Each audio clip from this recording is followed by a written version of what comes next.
안녕하세요. 1천만 분의 1의 사나이 마성의 중독성 대체 가능 정보문제 정치쇼 정보문제입니다. 자, 지금 이 시간 여러분이 가장 많이 찾아본 실시간 검색어 체크해봅니다. 서지현 검사 성추행 당했다 폭로했죠. 검사로 지목된 안태근 검사 어서 많이 들어보던 국정농단 사태 때 검찰국장 돈봉투 사태의 주인공 연수원 20기 서울대 8호학번 소년급제 우병우 직계 기억하고 있겠다. 너의 만행을.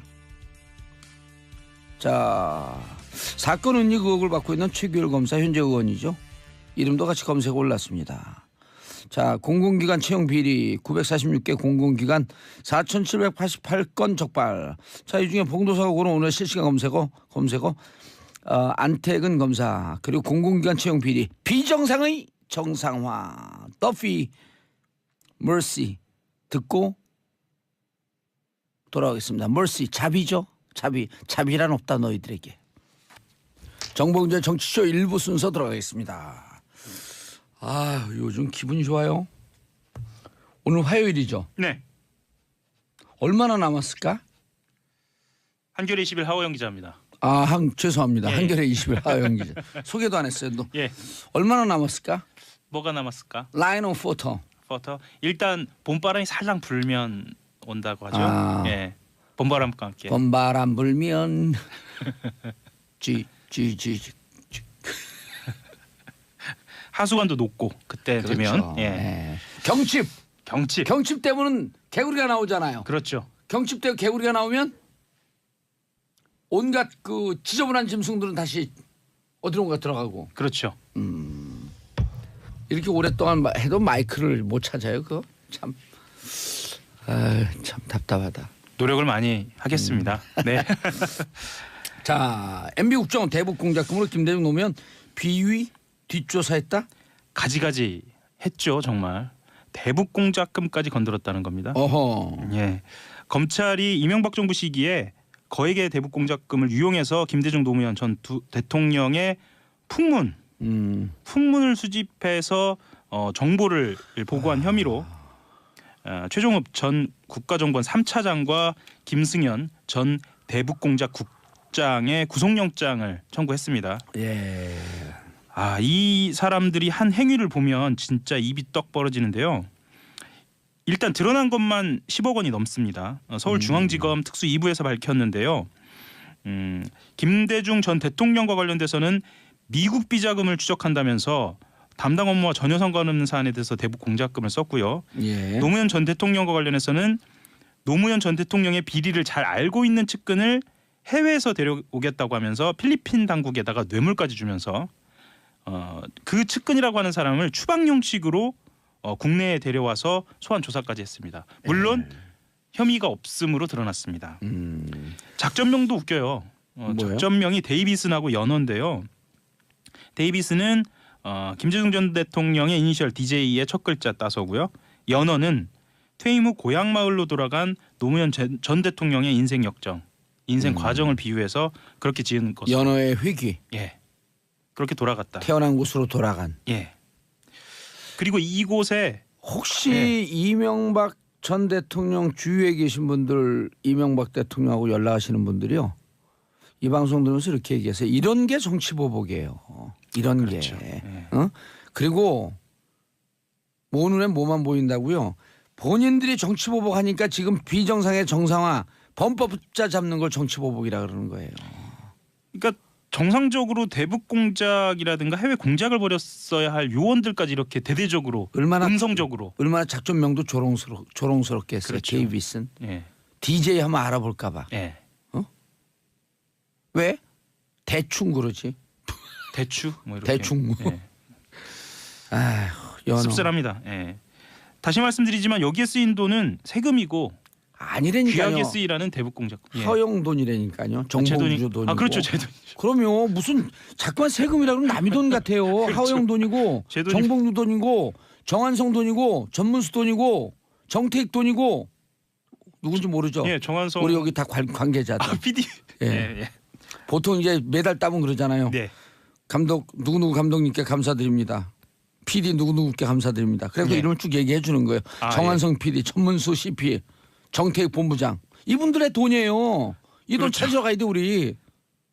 봄이 되면 꼭 찾을 수 있을까요? 예. 영치금에서 뛰어야지.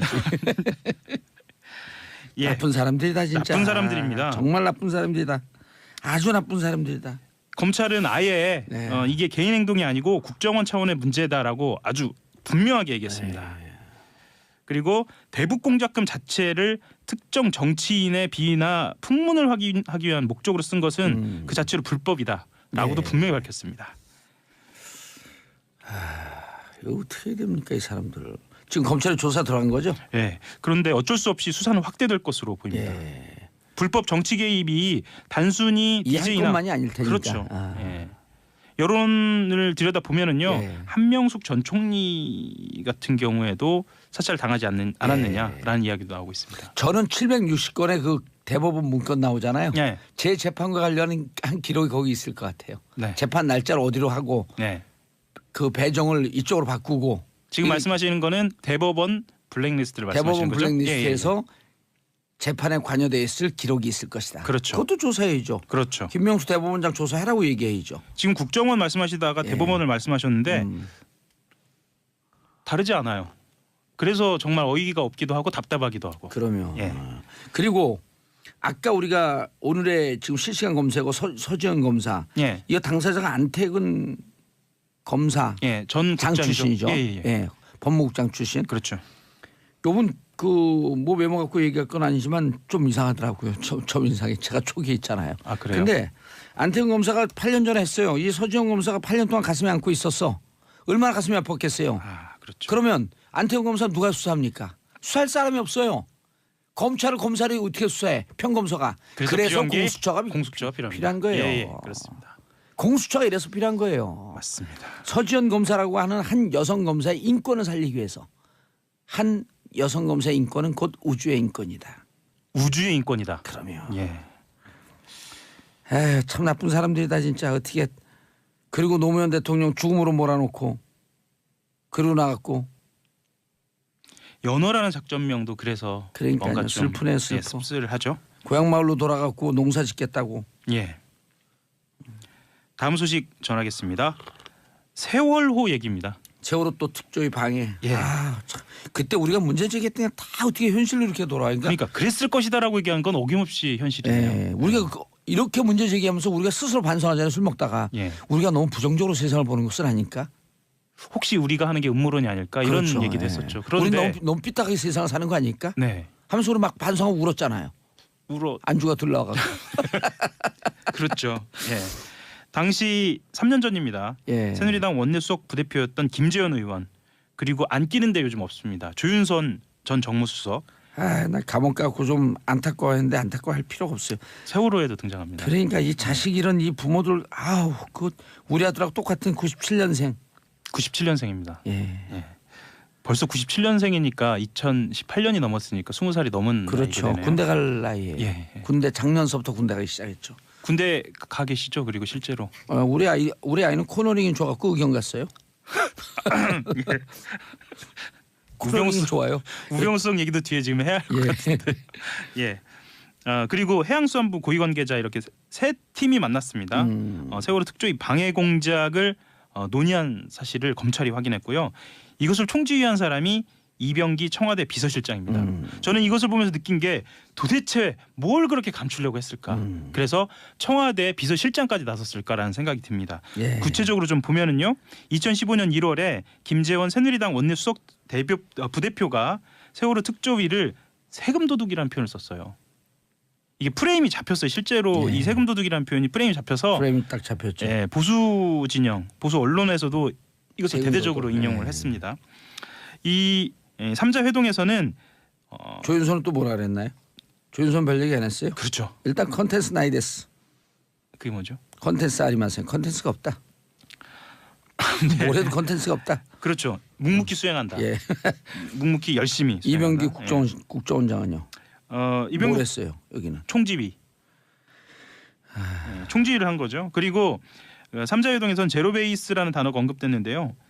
그때까지 세월호 특조위법에 따라서 해수부가 준비했던 특조위 인원과 예산을 대폭 축소해 집행하라는 의미, 그러니까 제로 베이스로 돌아가라라는 의미였다라고 검찰이 밝히고 있습니다.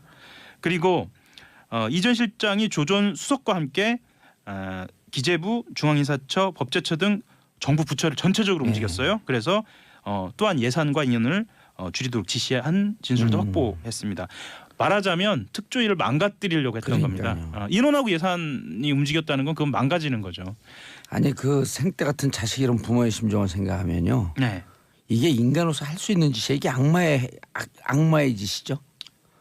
빅토르 위고 제가 유식한 얘기 잘 안 하려고 그러는데 빅토르 위고의 레미제라블을 보면요. 네. 나폴레옹이 몰락하는 과정을 빅토르 위고는 뭐라고 얘기하냐면 이유 없는 전쟁터에 가서 네. 자식을 잃은 어머니의 피 끓는 울음소리가 밤을 새우는 피 끓는 울음소리가 우주의 질서를 바꿔서 나폴레옹 중심의 세상을 무너뜨렸다. 이 자식 잃은 부모의 피 끓는 심정이 우주의 질서를 바꾸는 거예요. 302명이에요. 302명입니다. 이 한이 있으니까 세상에 촛불로 연장이 되고 2014년 4월 16일서부터 그때서부터 2016년까지 이 3년 동안 촛불이 이어지는 겁니다. 그 촛불로 결과되는 거고. 국민들의 마음도 움직였죠. 그러면 네. 우주의 질서를 움직이는데 자식을 잃은 부모의 피 끓는 심정. 나쁜 사람들이에요. 참 나쁜 진짜. 사람들입니다. 이건 정말 나쁜 사람들입니다. 실제로 새누리당이 추천한 특조위 위원도 이 발언 그리고 이 회동 직후에 기자회견을 열기도 했습니다. 그래서 정체불명의 불법 유령 조직인 세월호 조사위 설립준비단은 즉각 해체해야 되어야 한다라는 뭐 이런 이야기도 하고 그래서 그때 마음이 아팠던 기억이 저도 나네요. 이거 보고 세월호 가족들이 얼마나 또 속상했어요. 그래도 힘내고 진실과 정의가 살아날 때까지 싸우셔야죠. 또 다른 특조위 그리고 진상 파악은 이제 시작이다. 라는 이야기도 됩니다. 2기 특조위가 이제 곧 시작하죠. 예. 자 한겨레 20일 단독 군 사이버사 작전명 레드펜. 빨간 펜. 빨간 펜입니다. 온라인 블랙리스트 만들어 작전 펼쳤다. 예. 지금까지 등장한 그 사이버사령부와 관련된 보도는요. 말하자면 여론 동향 조성과 관련된 겁니다. 그러니까 정치 개입을 하는 과정에서 어떤 의견들, 진보적인 의견들을 댓글을 달아서 보수적인 의견으로 보이게 하거나 아니면 진보적인 의견들에 대한 공격, 의견에 대한 반대를 펼친 건데 이것은 블랙리스트처럼 실제로 리스트를 만들어서 직접적으로 공격하는 겁니다. 그러니까 민간인을 사이버상에서 직접 공격한 겁니다. 이게 또 다른 국면이네요. 또 다른 국면입니다. 사이버사의 댓글 작전. 온라인 블랙리스트를 만들었다. 작전명은 레드펜. 명단은 나오나요? 일부가 나왔습니다. 일부가요? 일부가 나왔는데 그 일부가 뭐냐면 지난해에 기억하실지 모르겠는데 33명의 유명인들 이 사람들이 레드펜 작전에 해당됐다는 겁니다. 전 들어갔어요, 안 들어갔어요? 그때 들어갔죠. 그때 들어갔나요? 예. 기쁘다. 레드펜 되셨네. 그런데 안 들어가면 창피해요. 그런가요? 당시에 기억나실지 모르겠는데 이효리 가수도 있었고요. 이승엽 야구 선수요? 예, 있었고 박원순 시장도 있었고 지금 문재인 대통령도 있었습니다. 지금 민주당 서울시장 저를 빼놓고 저는 그 입장 표명 안 했으니까 서울시장 후보들 중에서 들어간 사람 누가 있어요? 그것까지는 확인이 안 됐습니다. 박원순밖에 없어요? 그럼 나머지 탈락. 그래도 지금 아니 레드펜 블랙리스트에도 못 들어가면서 무슨 시장 선거를 나가냐고요. 이 레드펜 같은 경우에는 레드빵? 예, 레드펜 같은 경우에는 사이버사 창설 당시부터 시작됐어요. 2010년서부터요. 예. 그리고 2008년 쇠고기 촛불 집회 이후에 이 작업을 준비하기 시작했고 본격적으로 시작한 것도 2008년 이후부터 준비를 착수를 한 걸로 보입니다. 본격적으로 준비를 착수한 겁니다. 이거 좋은 생각이다. 민주당 서울시장 후보들 모아놓고 저거 하면 좋겠네. 국정농단 골든벨 퀴즈를 내갖고 그거 못 맞추는 사람 아웃이다. 예를 들었고 이재용과 박근혜 대통령이 몇 차 면담을 했냐. 3차 요즘 영차도 나왔잖아. 날짜 1차는 2014년 9월 15일 2차 2015년 7월 25일 3차 2016년 2월 15일 이런 거 못 외우는 사람들 다 아웃. 그걸 다 외우셨나요 지금? 그럼요. 그걸 어떻게 못 외워요. 그다음에 영차는 2014년 9월 9일서부터 12일 사이. 그다음에 그 국고 손실죄 네. 형량 5년 이하일 경우 5억 이상일 경우에 5년에서 무기징역까지 그런 거 다 물어보는 거야. 그래서 국정농단 골든벨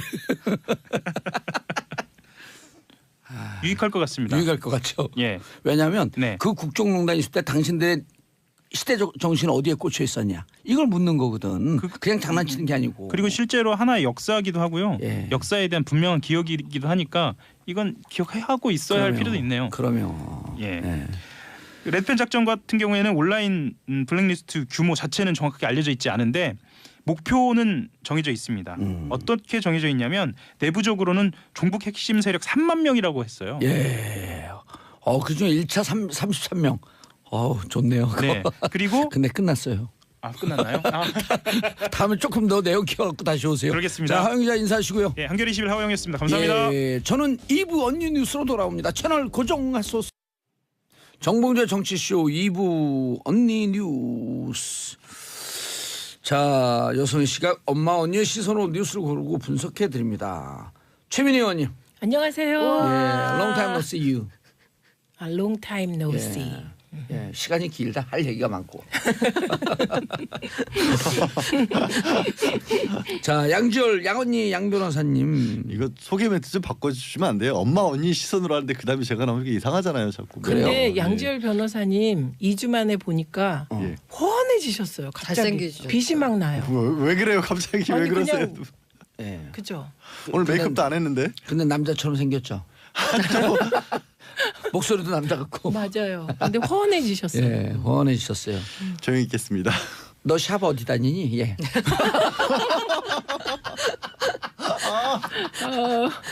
저도 궁금하네요. 저 오늘 청취자 모드로 그냥 방청객 모드로 가만히 있을 거예요. 삐졌어요. 자, 고란사의 중앙일보 보기 기자가 네, 요즘 목이 쉬니까 인사하세요 일단. 네, 안녕하세요. 고란입니다. 예, 제가 요즘 성대모사가 돼요. 목이 쉬어갖고 다스는 내 거예요, 내 거. 예, 다스는 내 거예요, 내 거. 다스 내 거라도 안 주대요. 자, MB 정부의 공작 도대체 어디까지 왔냐? 공장명 연어, 공장명 데이비슨. 우리 일부에서 잠깐 소개했거든요. 예, 데이비드슨. 데이비드슨이야? 아니 네. 영어로 데이비슨. 오, 네. 데이비드슨이 어디 있어요? 한국말로 풀어서. 예. 예, 근데 이게 들어가시기 전에 예. 일부 뉴스 브리핑 때 온 문자예요. 김석희님, 와 오늘 봉도사님 말씀 한마디 한마디가 가슴에 시원하게 와닿아요. 김용옥님, 도울 선생님 아니시죠? 그래서 도울 선생 아니시죠? 광고 길어도 꾹 참고 언니 뉴스 기다렸어요. 네. 예. 봉도사님 네. 이렇게 여러와 같은 애청자들의 사랑을 받고 계시군요. 예. 이게 공장명 연어. 예, 그리고 공장명 저는 데이비드슨. 네, 한국말로 작전명이죠, 풀어서 그러니까. 이게 공장명. 작전명인데요. 공장명 연어는 노무현 대통령님에 대한 공작입니다. 예. 근데 왜 연어냐? 봉화로 돌아가셔서 연어가 원래 이제 산란기에 이렇게 알을 낳으러 자기 예, 있던 태어났던. 곳으로 태어난 곳으로 돌아오는 것처럼 그 봉화로 돌아가셨잖아요. 그래서 연어로 공장명을 붙였고요. 아 그래요? 저는 해외에 있는 그 증언들 관계자들 다 소집해서 그런 돌아오라. 네, 근데 그게 아니고 노무현 대통령님이 아. 그런 조롱 섞인 작전명이에요. 아. 네 그렇게도 볼 수 있죠. 그래서 연어 그다음에 공장명 데이비드스는 DJ 예. 그 DJ를 따서 D. 이렇게 한 겁니다. 그런데 이게 이제 문제가 되는 건요. 그동안의 국정원 특수활동비가 문제가 됐잖아요. 예. 이들이 연어와 데이비드슨 공작에 쓴 돈은 일반 특활비가 아닙니다. 대북 특수공작금. 예, 대북 공작금 10억여 원을 말하자면 DJ와 노무현 전 대통령의 비위를 캐기 위해서 부당 사용한 것입니다. 근데 이게 이제 더 웃긴 거는요. 필리핀에 이제 노무현 전 대통령 대북 비리 금액을 가지고 도망간 사람이 있다는 첩보를 입수했는데 국정원이 참 가짜 뉴스도 잘 뉴스에. 예, 그 당시에도 있었던 거죠. 예. 가짜 뉴스가. 근데 그 가짜 뉴스에 속아서 진짜 필리핀으로 요원을 급파했대요. 그래서 필리핀 당국에 그 혐의자를 어허. 인도받아야 되잖아요. 어허. 근데 인도가 쉽질 않잖아요. 예. 국제관계에서. 그러니까 그 누군가에게 뇌물까지 받죠. 범죄인 인도가 원래 오래 걸리잖아요. 아니 그럼 범죄인인지 특정할 수도 없잖아요. 네, 맞아요. 그렇죠. 그런데 예. 지명해서 그 비리를 가지고 떠난 그 사람을 지명해서 그 사람을 데려오기 위해서 필리핀 누군가에게 뇌물을 바쳤다고 합니다. 그래갖고 데려왔어요. 어허. 조사를 했는데 노무현 대통령과는 아무 관련이 없는 사람이었다고 합니다. 그러니까 실패한 공작. 얼마 썼대요 거기다가? 10억 여원이니까 10억. 우리가 지금 저는 10억 그래서 어머 별 얼마 아니네 이렇게 된 거예요. 너무 조 단위로 막 왔다 갔다 하니까. 10억이면요. 10억이면 연봉 5천만 원짜리 그 직장인이요. 10억 만들려면 한 20몇 년 걸려고 쓸 거 다 만들지도 못해요 결국 살면서. 네 그리고 그 수치상으로만 가능한 돈이에요. 그렇죠. 저는 뭐 10억 그런 감이 없습니다. 저 10억이나 1조나 네. 10조나 저에게. 웬만하면 평생 만져보기 힘든 불가능하죠. 진짜. 그런데 DJ에 대해서는 혹시 기억하세요? 한상률 전 국세청장이 예, 네. 기억하죠. 예, 2008년에 독일까지 가서 예. 독일 국세청장에게 조세 피난처인 리텐슈타인 공국에 한국 기업 관련 계좌 정보를 내놔라. 그래서 국제적인 망신을 샀다는 그 얘기 네. 기억하실 텐데요. 이 사건이 나중에 주성령 박주원 진실 게임으로 최근에 난리가 나기도 했죠. 그러니까 국세청장은 DJ 비자금을 캐기 위해서 독일로 날아갔고 그다음에 국정원은 미국에 DJ 비자금이 있다는 또 첩보를 입수하시고 조사를 만방으로 해보았으나 이 또한 사실무근으로 결론이 났다고 합니다. 그러니까 저는 이번에 요 MB 정부 공작을 보면서 확실한 게 밝혀진 게 그동안에 DJ 비자금 온갖 소문이 다 예. 있었잖아요. 그 소문의 진원지가 결국은 국정원이었고 또 그 소문을 잠재워 준 곳도 역시 국정원이었다. 국정원이었고. 예, 그래서 이게 국고 특수 대북 공작금 10억 여원을 쓰고 노무현 대통령과 DJ의 그 무고를 증명해준 국정원 공작 되겠습니다. 참 잘했어요. 똥구멍이 5개. 그래서 잘했죠. 예, 네. 그리고요. 그 한겨레 20일 특종인데 군사이버사령부가 네. 온라인 네. 블랙리스트를 만들잖아요. 33명이 저 들어왔어요. 또 예. 아니 근데 그게 작전 실행만 나왔는데 그 블랙리스트를 만들었다라고 하는 걸 이제 막 나왔어. 블랙리스트를 만들었다 온라인상에 이거는 이제 3만 그 명. 군 사이버 군 사이버 사령부가. 사령부가 만든 블랙리스트고 지금 그건 뭐 문체부 블랙리스트 뭐 또 사법부 그렇죠. 블랙리스트 뭐 되게 많은 다양한 거죠. 블랙리스트 예, 중에 근데- 또 하나가 또 나온 거예요. 근데 이거는 왜냐하면 국정원 참 잘했어요. 근데 네. 그 군사이버사령부 블랙리스트 작전명은요. 네. 빨간 펜. 빨간 펜 네, 동그라미. 그래서 제가 국정원 참 잘했어요. 빨간 펜 동그라미 5개. 근데 이게 아, 지금 죽겠다, 진짜. 우리 애청자들께서도 블랙리스트가 너무 여러 개 나오다 보니까 너무 헷갈리실 정도가 된 것 같고 국정원의 특활비 건도 이게 너무 많이 나오잖아요. 여기저기서 문제되는 게. 그리고 주진우 기자는 고발 당했나요? 여러 건 당했죠. 아니 근데 한두 개 저는 당한 줄 알았어. 최근에 고발 당했는지 궁금한 게 예. 국정원 특활비가 예. MB 정부 때 예. MB와 영부인에게 매달 1억씩 갔다 이런 주장을 공개적으로 했어요. 그래서 총 60억이다 이렇게. 그래서 이 부분을 고발했나가 되게 궁금해요. 아 근데 그게 이제 어제 요즘 나오기 시작하잖아요. 국정원 그 공작금, 네. 그다음 네. 특활비 네. 이거를 묶어서 지금 5억 5천 들어갔다라는데 그 이상의 어마어마한 액수를 검찰이 지금 파악을 한 거예요. 그래서 김윤옥 씨와 MB에게 직접 들어갔다. 그리고 이것을 원세훈이 직접 전달했는데 경우에 따라선 이병채 부인도 여기에 전달책이다. 아 그 펜트하우스 주인. 그렇죠. 펜타스 주인. 이게 우리가 지금 그 몇 주 전서부터 얘기했잖아요. 네. 근데 여기로 끝나지 않고 지금 의혹은 우리한테 들어온 제보는 네. 이 돈이 해외로 나갔다. 그래서 스탠포드에 간 200만 불은 네. 빙산의 일각에 불과하다. 아. 그걸 제가 오늘 페이스북에 썼어요. 아 그래서 공개하셨어요? 공개했죠. 빨간 펜 받았어요? 이미 받으셨어요? 빨간 펜이잖아요. 아니 근데 여기서 대목이 중요한 게 10억을 계산해 봤어요. 제가. 한 달에 얼마씩 저금해요? 고란 기자님? 저 사실 대출 많이 받아서 예. 빚갑니다. 아니 예를 들어 우리 직장인들이 부부가 같이 직장 생활에도 200만 원 적금하는 사람 없잖아요. 없어요. 아이고, 힘들어요. 어렵죠. 특히 애가 생기면 200만 원씩 적금을 한 걸 10억을 만들기 위해서 200만 원씩 적금을 했어요. 그랬더니 네. 44년이 걸려요.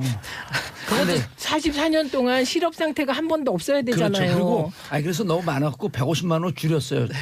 적금을. 그랬더니 55년 걸려. 우리 축구 난 다음에도 계속 보여야 돼. 근데 저는 그 영화 1987 보셨잖아요. 네. 영화 1987 보면 거기 이제 사건 주요 사건이 그 당시 대공처장이 물론 경찰 소속입니다만 김대중 전 대통령을 종북으로 몰기 위해서 정부가 간첩단을 그때는 간첩이에요. 간첩으로 몰기 위해서 간첩단을 조작하려고 애쓰는 게 그 사건이었잖아요. 박정원이가요. 박정원 대공처장이 똑같은 비슷한 일이잖아요. 너무 김대중 대통령의 비위를 캔답시고 국정원을 풀었을 때는 똑같은 일이고 그쵸. 또 1987 보면 장세동 역할을 맡은 문성근 씨가 맡아서 하필은 문배우님은 근데 잘 어울리시더라. 근데 어머 안기부 워낙 연기를 잘하시니까요. 그러면 안기 부장이 호텔 스위트에 앉아놓고 거기서 돈가방 쌓아놓고 돈 나눠주면서 여러 가지 공작 시키잖아요. 대공처장도 거기 불려가서 원세훈 전 원장도 호텔 스위트룸 1년 빌려 썼다는 거 아니에요. 그러니까 영화 그게 1987에서 수십억이랬잖아. 네, 수트룸이. 1987에서 했던 게 2009년에도 지금도. 그대로 했던 거예요. 비슷한 맥락으로 똑같잖아요. 이게 뭐예요 이게? 근데요 스위트룸은 어떻게 생겼나? 뭐 설탕 뿌려놓은 거 아닐까? 룸에다 설탕 아니 영화 안 보셨구나. 영화 보면 아니 근데 보통 그거는 일부분인데 영화에서만 봤지 실제로 못 봐서 뭐 호텔방인데 호텔방은 봉전- 보통 큰 침대만 호텔방 있는데 영화에 봉전하니 보면 로비가 있잖아요. 로비가. 스위트룸이요? 네. 설탕 뿌려져 있지 않을까? 아, 아니 근데 아침에 얘 스위트룸 얘기 나왔으니까 네. 옆으로 살짝 잠깐 세면 스위트룸이 S잖아요. 네. 최순실도 S니까 최순실이 스위트룸에 자주 갔을 것 같잖아요. 아니 그럴 그건 것 무슨 같아요. 예? 저는 그럴 것 같아요. 그럴 것 같죠. 그리고 네. 또 말씀을 하고 S로 시작하는 호텔이 있을 거 아니에요. 그렇죠? 네. 여기에서 네. 방산 비리가 이루어졌어요. 에? 뭐, 이것도 그거 갑자기 지금 제가 추적하고 있는 건데 여기서 그 네. 무기 회사 있잖아요. 네. 미국에 네. 그 알 사람을 하나밖에 만났어요. 없잖아요. 아 그런 소문은 많이 있었고. 아니 그 사람을 만났어요. 그러니까 그 만난 거 사진으로 봤어요. 그 어? 누군가가. 지금요. S가? 네. 마치 S가 암호 직접이요? 암호가 막 나오는 것 같아요. 우리도 이제 작전 연어 그런 거 청취자분들 헷갈려요. 왜요? 아니 제가 그 간단해요. 방산 비리를 지금 이 검찰에서 하나도 못 건드리고 있거든요. 예. 근데 우리가 방산 비리를 또 추적하고 있다. 근데 사진을 보셨다고요? S가 거기 있는? 그럼요. 그런 거 S가 S에서 R을 만나는? R을 만나는 예. 그런 근거 없이는 우리가 안 그거 움직이죠. 어마어마한 사건인데 그래서 그러면. 그때 최순실 사태 나왔을 때도 진짜 큰 줄기는 방산에 있는데 이 부분을 어떻게 밝히느냐가 문제다 뭐 이런 얘기가 제가 그 얘기해 나왔었는데. 줬잖아요. 노승일 씨가 정윤아를 만났더니 야 누구 친해? 그다음에 그 법무장관 누구죠? 황교안 친해? 그랬더니 웃기는 소리 하고 있네. 정유라 표현이 웃기는 소리 하고 있네. 독일에 있을 때 네. 우리 아빠가 형님이라고 부르는 건 김관진 아저씨밖에 없어요.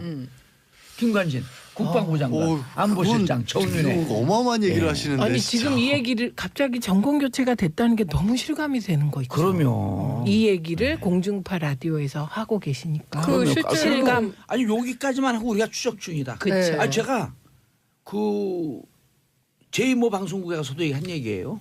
그러면 그 소문도 일정 부분 뭔가 있는 건가요? 단서가 그 최자매 일가 중에 아들이 예. 그 알사와 관계된 로비스트다라는 소문이 있었잖아요.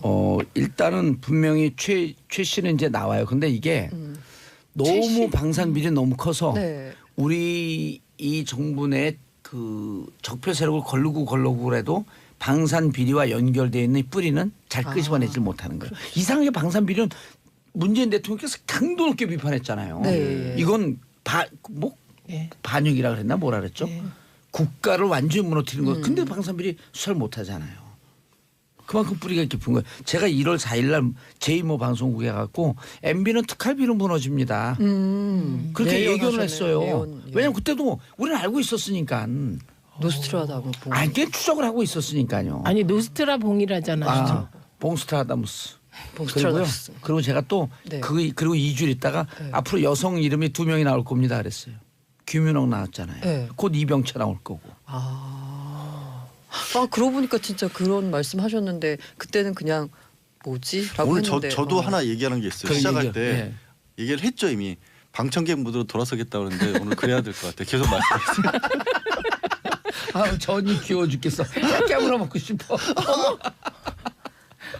그리고 아침에 제가 뉴스 보다 보니까 예. 동아일보 단독이었는데 그 이현동 전 국세청장이 국정원으로부터 수천만 원의 특활비를 받으면서 이렇게 뒷조사를 해줬다고.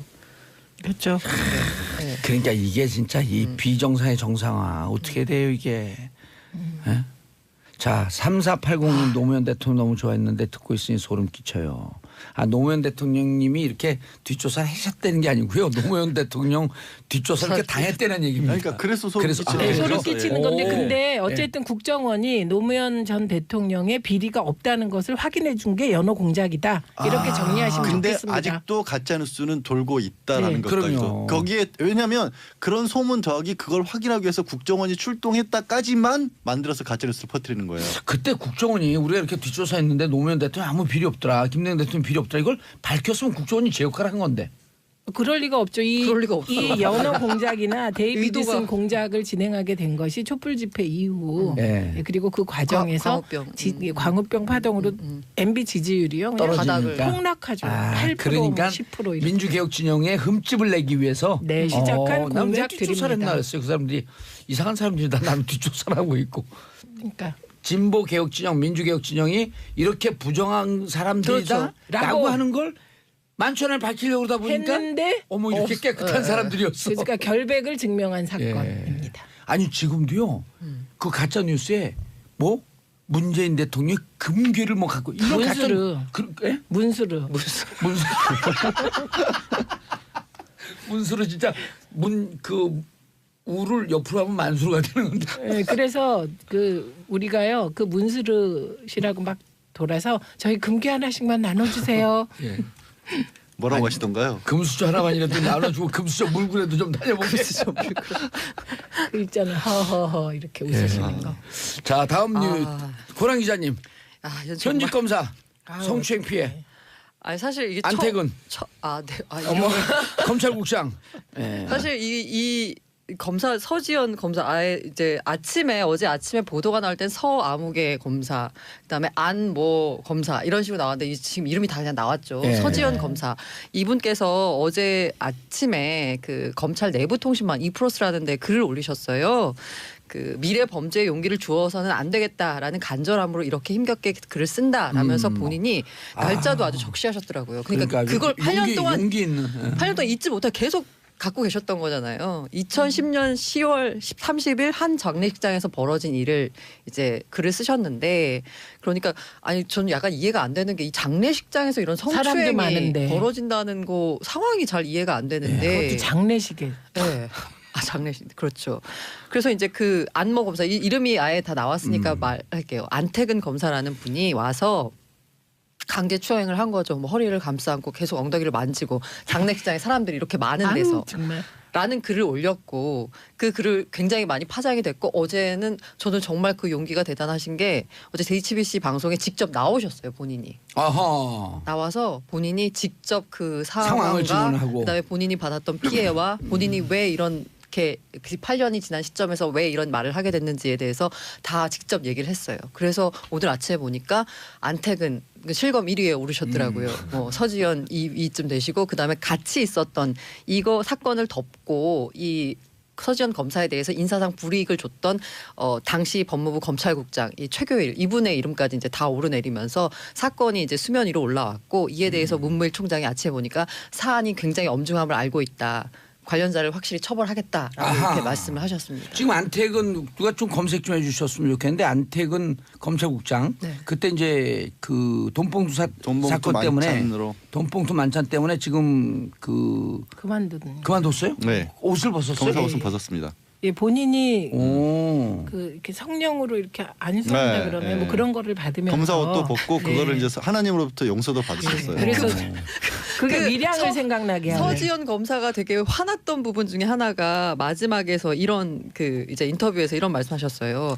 가해자가 종교를 통해 회개하고 종교로 구원받았다 간증하고 다닌다라는 소리를 들었다. 아하. 아니 피해자에게 직접 사과해야지. 도대체 누가 용서를 해주고 누가 구원을 받는 건지 모르겠다. 그건 이제 술 드셔서 기억이 안 나서 피해자를 기억을 못 하시는 거죠. 그러니까 요 대목이 미량이라는 영화 보면 그러면 예, 거기서 목사님이 그 감옥에 들어가서 아들을 죽인 그 범인이 하느님으로부터 내가 용서받았다.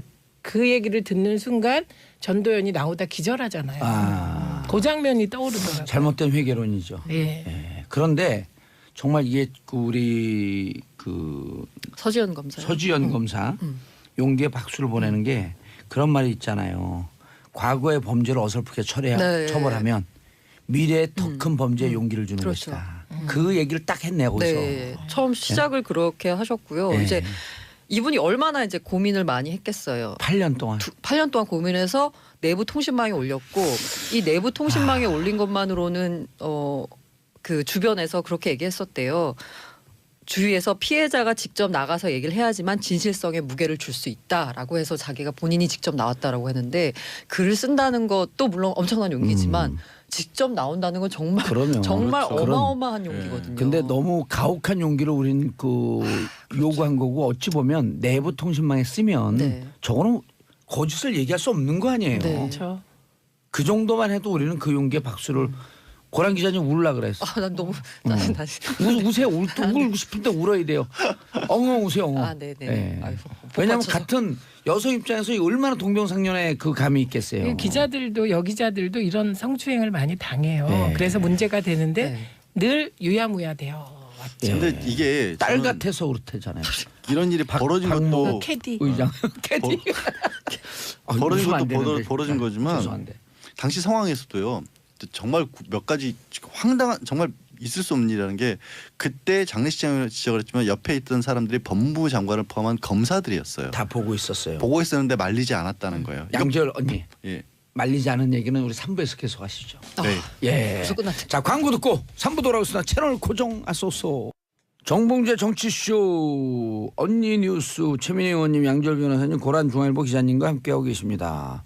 자 청취자 여러분들 시청자 여러분들 함께해 주시기 바라겠습니다. 샵 1035 짧은 문자 50원 긴 문자 100원 박상민님 정말 썩어빠진 검찰 권력으로 얼마나 여검사들을 휘둘렀을까요. 정말 개혁이 필요합니다. 자 안택은 그때 당시에 만약 문제가 됐더라도요 검찰한테 조사하라 그러면 조사 못하잖아요. 그래서 공수처가 필요하다. 그러니까 그게 문제라는 거예요. 네. 아까 제가 드리던 말씀이 저는 굉장히 정말 분노했던 것 중에 하나가 그 자리에 법무부 장관을 포함한 다른 검사들이 있었다는 거 아니겠어요? 범죄 행위를 목격하고 누군가는 봤을 거예요. 누군가는. 그리고 그러면 사실상요. 단순 목격자가 아니라 이 사람들은 방조범이라고 봐야 되는 거예요. 강제 추행에 있어서. 물론 서지현 검사님 말씀만 가지고 정확하게 어떤 혐의를 특정지을 수 있을지는 모르겠지만 만약에 있어요. 특정 지을 수. 저 정도 인기면 특정 지을 수 있어요. 강제추행죄로 특정을 짓는다고 치면 이건 10년 이하 징역형이 가능한 중대 범죄거든요.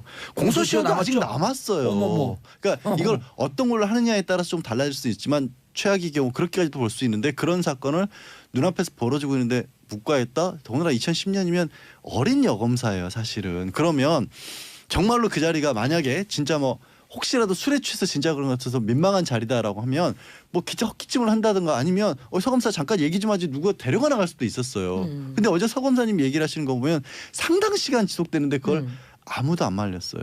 그럼 뭡니까 이게? 그러고 나서 더 이후에 더 화가 나는 건 뭔가 뭐 이문정 검사님도 그랬었고 문제를 좀 삼았어요. 그랬더니 서 검사님 주장으로는 그 이후에 보복. 인사 불이익이 계속해서 이어졌다는 거예요. 그러니까 이제 그렇게 해서 그 표현에 따르면 전부 환각 상태에 있는 것 같았다. 이렇게 사람이 많은데 이런 일이 벌어지고 있고 아무도 뭐 안 보는 척. 안 보는 척, 그러니까 못 본 척 한 거죠.라고 해서 했는데 나중에서 이걸 어떻게 해야 되지라고 이제 해서 그 이문정 그 검사님께서 이제 연락을 해서 아니 이런 일이 벌어졌다는데 누구냐 누구 하니까 이분은 걱정이 된 거죠. 이게 어린 상황이고 내가 이렇게 하면 2차 3차 피해를 당할 수도 있으니까 또 뭔가 또 불이익도 걱정이 됐고 라고 해서 자기 상사들하고 상의를 했더니 야 내가 사과를 받아줄게. 여기서 그냥 우리 덮자. 그랬는데 연락이 없었다. 연락이 없었다.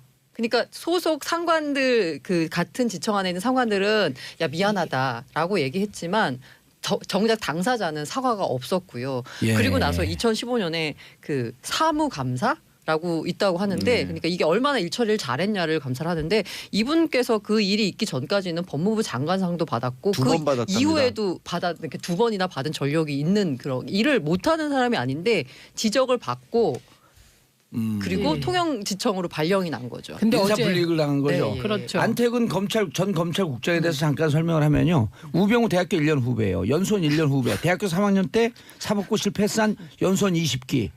소년급제. 소년급제. 그리고요. 국정농단 사건의 주범이에요. 네. 주범 중에 하나. 우병우 직계 라인. 제일 잘 나가는. 봉도사 정치 AI 같아요. 그리고요. 보세요. 이 성추행할 때 이게 자꾸만 50이 넘으면 뭐 아주 뭐 나이 들고 지긋한 이런 분이 성추행한 것처럼 보이는데 이 성추행할 그때 당시에 나이 44살. 새파란 예. 어린 XX가 예, 그것도 그런데요. 저는 어제 인터뷰에서 좀 끔찍했던 게 그 검찰청 내에서 성폭행도 있었는데 그 성폭행 당한 여검사를 잘 나가는 검사 발목 잡는 꽃뱀이라고 비난했다는 거 듣고 이것도 진짜 너무 깜짝 놀랐어요. 이렇게 성폭행도 있었고요. 그렇죠. 서검사가 쓴 글을 보면 성추행 사실을 문제 삼으면 잘 나가는 검사 발목 잡는 꽃뱀이다. 꽃뱀이라는 비난이 쏟아진다. 그러니까 법조계에서 2010년대에 또 굉장히 큰 스캔들이 있었던 여검사 연루 사건이 하나 더 있었거든요. 저희들끼리는 다 아는 다 얘기인데 밝히세요 지금 여기서. 아니 이것도 거의 비슷한 맥락의 강제추행에 해당할 수 있는 그런 거였어요. 그러니까 그 공개적으로 남자 검사들이 있고 여자 검사가 있는 데에서 변호사들도 있었고 여검사 한 사람이 도저히 여자로서는 겪을 수 없는 일을 겪었는데 그것도 그 유야무야 넘어간 사건도 있었거든요. 아니 도대체 여검사들 엄마 입장에서 제가 생각을 해보면 정말 어렸을 때부터 공부 잘하고. 예, 공부 잘하고 엄친 딸이었을 거 아니에요. 그렇게 해서 어려운 시험 붙어서 검사가 됐는데 그런 일을 겪으면 정말 정말 더 분통 터질 것 같아요. 그러니까 이에 대해서 일단 그 당사자들은 안태근 검사는 기억이 나지 않는다. 그러니까 네. 검사가 최규일 당시 예. 법무부 검찰국장 지금 의원이시죠. 이건 예. 이게 덮고 말고 할 게 없다. 왜냐하면 여검사 성추행 사건이 있었는지조차도 자기는 몰랐다. 아니 그러니까요. 라고 얘기를 부처님이 그러셨어요. 모르고 지은 범죄는 더 큰 잘못이라고. 아니 법률 용어도 있어요. 무지는 면책 사유가 아니다. 그렇죠. 아니 그리고 여검사가 이렇게 당할 때 보통 작업장에서 공장에서 정말 힘없는 여성 근로자들은 얼마나 당할까. 맞아요. 그리고 이 아까 그 꽃뱀 프레임이요. 이거는 모든 뭐 검찰 조직뿐만이 아니라 모든 조직에서 약간 벌어지는 것 같은데 그 이 미투 캠페인 한국에서 그 촉발됐던 맞아요. 그 한샘 사건 그 사건도 처음에 그걸 문제 제기했을 때 회사에서 회사 이미지도 있으니까 그냥 좀 덮자라고 했던 그리고 또 이 친구가 신입사원이니까 그래 그럼 알았어라고 했는데 휴직을 갔다 와서 보니까 소문이 어떻게 났냐면 꽃뱀이 건드렸다. 라는 식으로 하니까 이 친구가 열이 받아가지고 이렇게 사건이 터진 거라고 하거든요. 그런데 이게 성추행을 당하고 있었잖아요. 네. 성추행을 가했던 안택은 그다음에 여상규 이 사람들이 이 서지현 검사의 명줄을 쥐고 있는 인사권자들이에요. 네, 여기 여상규는 아니고 근데 여상규는 최규일. 최규요. 네. 잠깐만요. 이게 계속 나오니까 뭐 하도 문제들이 많으니 이게 뭐 여상규 자, 의원은 고문. 고문. 다음 얘기해야 되는 뉴스로 1613 예. 님, 이렇게 저는 어제 마무리해요. 저는 서지현 검사 인터뷰 보면서 울었습니다. 오늘 말씀하면서 고란 기자도 울었어요. 서 검사님 절대 그만두시면 안 돼요. 국민들의 따뜻한 시선이 필요합니다. 이제 정상화되니까 많은 국민들이 여기에 따뜻한 시선을 보내주는 거예요. 보도도 안 됐을 거예요. 만약 이게 이명박 박근혜 정권 시절이면 보도도 안 됐어요. 네. 보도되면 그 기자 불이익 당하죠. 한번 보도해 보세요. 불이익 줄 테니까 이랬을 거예요. 조은채님 일반인이면 이렇게 이슈가 안 됐을 텐데 현직 검사는 이슈가 되는 듯 용기 한 표 드립니다. 이 서지현 검사의 용기 있는 이 그 뭐랄까요 공개 이게 이제 많은 여성들에 또 용기를 주는 거죠. 그래서 우리 사회가 좀 정상화될 수 있는. 그 부분을 저는 이걸 그냥 넘겨서 안 되는 게요. 서 검사도 이 전 세계적인 운동이 됐던 미투 운동에서 용기를 얻었다는 얘기를 하셨거든요. 근데 미투 운동과 우리나라의 큰 차이가 있어요. 왜 우리나라는 그럼 그 전에는 이슈화가 안 됐을까? 외국에서는 그것이 들고 나와졌을 때 형사처벌도 됐었고 손해배상도 가능하고 피해 여성들에 대한 사회적 조치가 바로 가해졌었거든요. 제도적인 장치가 있어요. 우리는 과연 저는 그거를 분수점이 되는 게 서검사 사건을 검찰이 어떻게 처리하느냐에 따라서 앞으로 억울한 여성들이 나오느냐 안 나오느냐. 만약에 서검사 사건이 위야무에 덮이잖아요. 앞으로 더 억울한 일을 당해도 이제 여성분들 못 들고 나옵니다. 그리고 이 기회에 이렇게 검찰 처벌할 수 있고 조사할 수 있는 공수처 이것 때문에도 공수처 얘기 더 많이 해야 돼요. 그러니까요. 예. 자 다음 이슈 여성교원 국회의원직 박탈해 주세요. 양 변호사님. 그러니까 지금까지는 이제 검찰이 지금 계속 아니 이슈가 이분 됐잖아요. 민주당 분이에요? 아니요, 검찰이 지금까지. 아니 아, 여상규 아, 의원 여상규 의원. 의원이요. 자유한국당 말씀드릴게요. 그럼 야당이면 야상교회지 또 여상교. 그 말씀을 하고 싶어서. 저 얘기 안 할래요. 하세요. 하세요. 괜찮아요. 토닥토닥. 예. 용기를 줍시다. 토닥토닥. 지금까지 이제 검사 얘기였는데요. 이 검사들 이 게시판 검색어 1위를 하기 전에는 판사인 여상규 판사 출신 여상규 의원이 검색어 왜 1위. 이래요 진짜. 1위를 차지하고 있었거든요. 이제 법원이 검찰에 밀렸네요. 네. 예. 근데 하여튼 어떻게 된 거냐면 여상규 의원이 지금은 국회의원이고 삼선 의원입니다. 근데 판사로 재직하던 시절에 삼선까지 하셨어요. 1심 사건에서 무기징역을 내렸던 사건이었어요. 근데 그 무기징역 사건이 지금 한참 이슈가 되고 있는 아까도 얘기했죠. 1987과 같이 조작된 간첩 사건이었던 겁니다. 그래서 1심에서 무기징역을 언도를 했는데 나중에 재심으로 무죄로 풀렸어요. 물론 18년을 살았잖아요 감옥을. 18년 이분 23년 살지 않은 그 정도를 사셨어요. 사실 지금은 그때 당시 당했던 고문 때문에 정신적으로도 약간 문제가 있고 기억 상실증도 있을 정도인데 그 아들이 그때 당시 끔찍했던 일 같은 것들을 다 뭐에 증언을 했냐면 이 SBS 그것이 알고 싶다 프로그램에 나와서 우리 아버님이 이런 고초를 겪었습니다.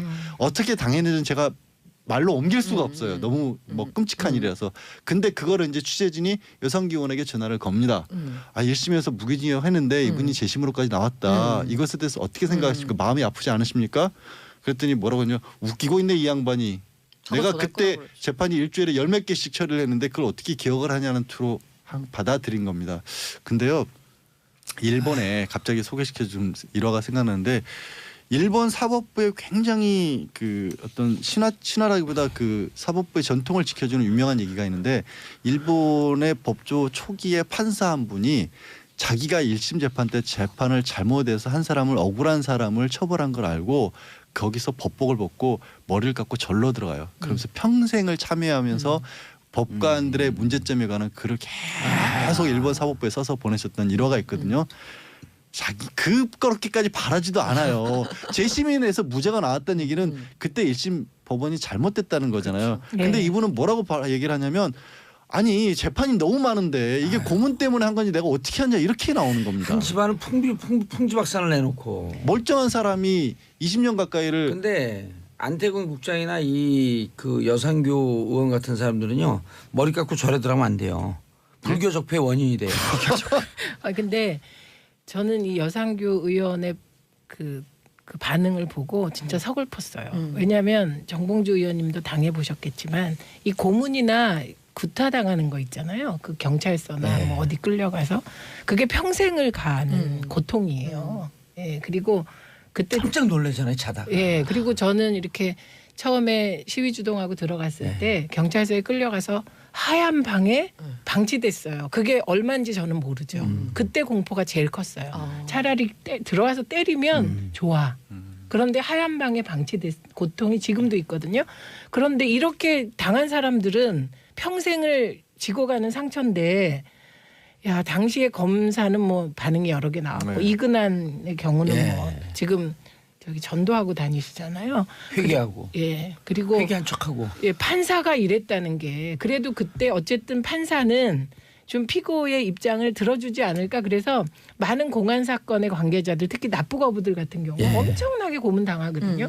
판사 앞에서 막 울부짖어서 판결을 바꾼 사람도 있어요. 그렇죠. 그리고 그걸 들어준 판사들도 있었어요. 최후의 보루라 하잖아요 양심에. 그런- 최후의 보루란 얘기를 어제 우병우 전 민정수석이 했죠. 검찰이 지금 정치 보복을 하고 있는데 법원이 나서서 이 사법부가 살아있다는 걸 보여달라고. 그 우병우가 그건 맞지. 적폐 표적 수사의 아주 대명사 아닌가요? 그런 거 잘하시는 걸로. 그걸 자기가 그렇게 한 것 때문에 이제 보복을 당하고 있으니 이제 법원이 나서서 나를 구제해 달라고 어제 최후 변론에서 그건 얘기했죠. 마치 최순실 씨가 이 땅의 민주주의가 어디 갔냐라고 외치던 모습과 비슷하네요.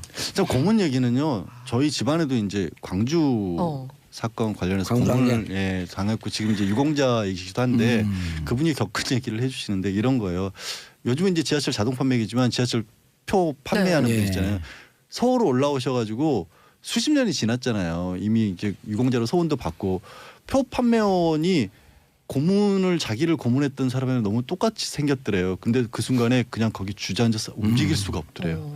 수십 년이 지난 뒤인데도 저 사람일 리가 없다는 걸 머릿속은 아는데도 닮았다는 이유 하나만으로도 손발이 마비가 돼서 그냥 주저앉았대 그 개차구에.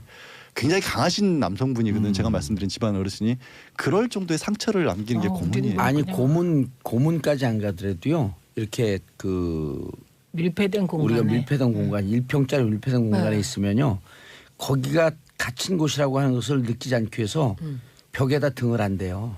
아. 그래서 문득 벽에 등을 대면 깜짝 놀래요. 근데 지금도 음식점 가고 벽에 등이 닿으면 깜짝 놀래요. 그리고 벽에서 등을 띄워요. 그런데 그 징역 살면서도 그런 거거든요. 근데 이 고문을 당하면 옛날에 민문협 그 민중문화운동 하던 선배들은 그 국정원을 끌려갔잖아요. 네. 근데 이분들은 예민하니까 예술가니까. 아까 이제 최민희 의원은 하얀 방에 놓다 그러잖아요. 하얀 방에 놓아갖고 너무 이게 머리가 어지럽고 수도가 있으니까 수돗물을 틀면 하얀 물이 나와요. 네? 그리고 며칠 있다 빨간 방으로 옮기고 또 물을 틀면 빨간 물이 나와요. 예? 파란 방으로 옮기고 파란 물이 나와요. 그리고 물을요? 일주일 있으면 돌아버려요 다. 그런 고문을 당해요. 아니 상상이 돼요? 너무 놀라갖고 머리를 적시는데 빨간 방에 들어갔고 그러다 눈을 딱 떠니 피가 떨어지고 놀라갖고 기절했는데 보니까 빨간 물이 나오는 거야. 그냥 색으로 고문하는 거예요. 고문이 아니라 사람을 그냥 미치게 만드는 거잖아요. 그리고 이 예술하는 사람도 민감해갖고 더 빨리 미치는 거예요. 그래갖고 미치는 사람들이 많아요. 조현병 걸린 사람들이 무척 많아요. 그래갖고. 아니 김문수 전 지사가 지금 뭐 자유한국 때는 네. 좀 그랬잖아요. 그때 선오리온 사건으로 고문당하고 나오면서 완전 인간 백정이었다 그 놈들은. 맞아요. 근데 이제 그것이 알고 싶다고 화제가 된 이유 중에 하나가 그렇게 고문을 했던 사람들이 아직도 잘 살고 있는 사람들이 너무나 많다라는 거죠. 우리가 아까 이근한 정도는 고문치사로 워낙 징역형도 받았고 사회적으로 비난도 많았기 때문에 그 사람은 나름 고생을 했는데 나머지 사람들은 그 재심으로 억울한 일을 겪게 만든 사람들인데 국가에 공세웠다고 표창받았어. 서운 유공자로. 그러니까 고문 한 사람도 고문 당한 사람들도 다 유공자랍시고 지금 혜택 받고 대중교통 무료 이용하고 뭐 대출 받고 이럴 때도 유리하게 작용하고. 김근태 의장님도 전기고문 받고 잠시 쉬고 있는데 고문하던 당사자들이 아이들 그리고 아이들 그 대학교 입시 학교 성적을 서로 말을 나누고 있는데 그 순간에 더 공포스러웠대잖아요. 악마의 일상성.